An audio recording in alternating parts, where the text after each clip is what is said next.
load the blockchain. It did take a bit to load, but in noticing that, I want to show now in this second video how easy it is to initiate a transaction. So what we have here is a balance notification. What we have here is a ledger showing our transactions, and those are viewable here as well. I can send money here, I can enter an address, and I can receive money using a unique public address here, which every time I hit request payment, it's going to give me a different one.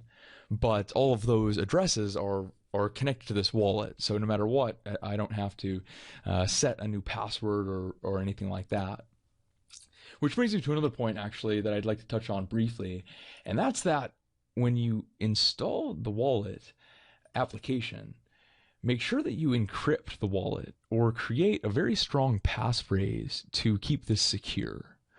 Because what that does is it allows you to create backups of your wallet. So I can create a backup, give it a name, Drew Podcast, Drew Demo Wallets Save. I don't know. We'll name it something and save it to my desktop. There's another wallet file I saved earlier, and now it's saved and it's secure. So now if somebody were to, this was successful, if somebody were to come across that file, I sent it to someone in an email, they wouldn't be able to do anything with it because it's encrypted. But if it's not encrypted, they would be able to open that with a wallet application and initiate transactions with your private keys. So yes, it's extremely important to keep track of that file, your wallet file, which it's a fat and happy file like you would deal with anything else in Windows. You've got a folder hierarchy here.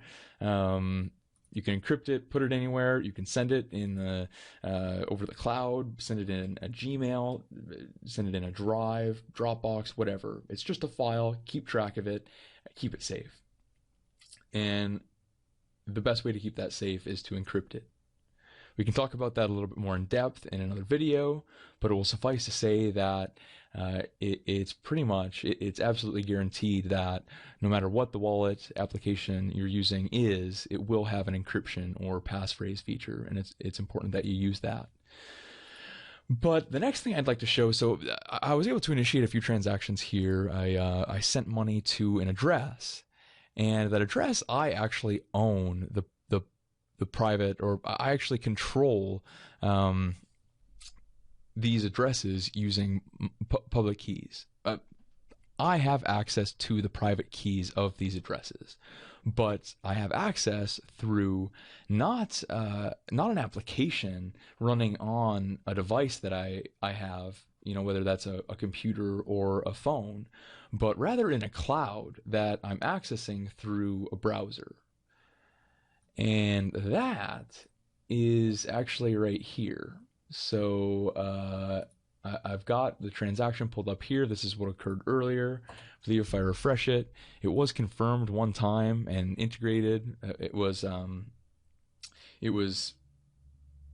verified in the blockchain by a series of one confirmation, which means that the network has achieved consensus that my transaction was legitimate. And that's something for another video to discuss as well, but it will suffice to say at this point that this transaction is good, and the network sees that as good. And now, if I were to go into my wallet, which I'll access right now,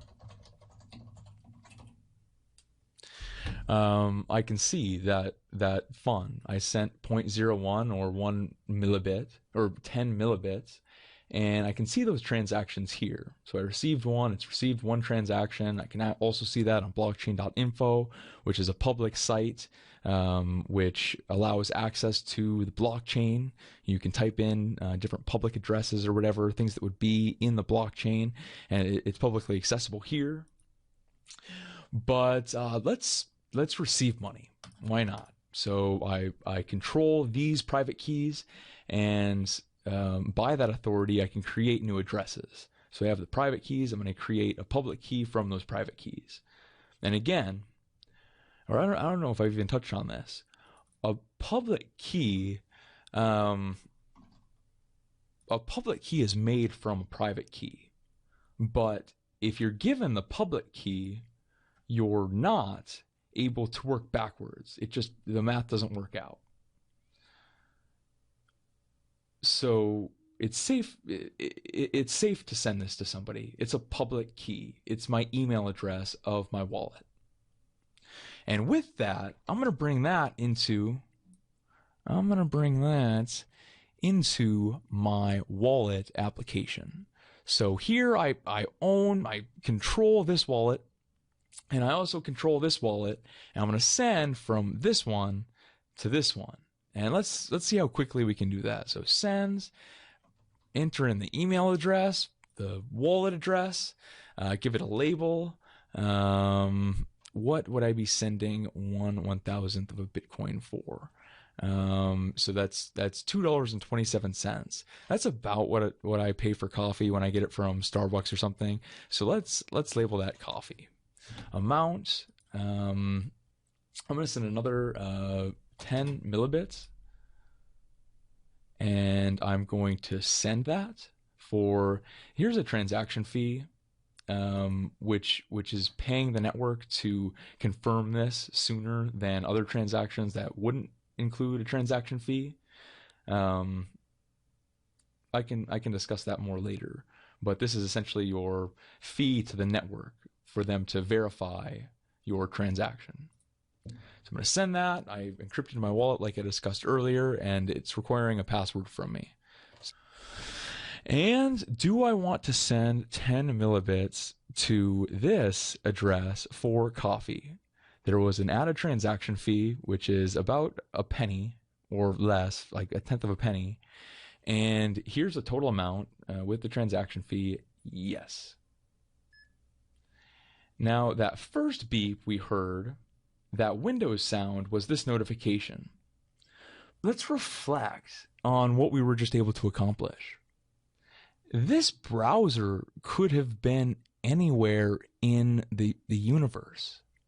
It could have been it could have been on the space station or on a satellite. It could have been in the ocean. It could have been anywhere in the world that has access to a computer connected to the internet. And the second time, it looks like it went.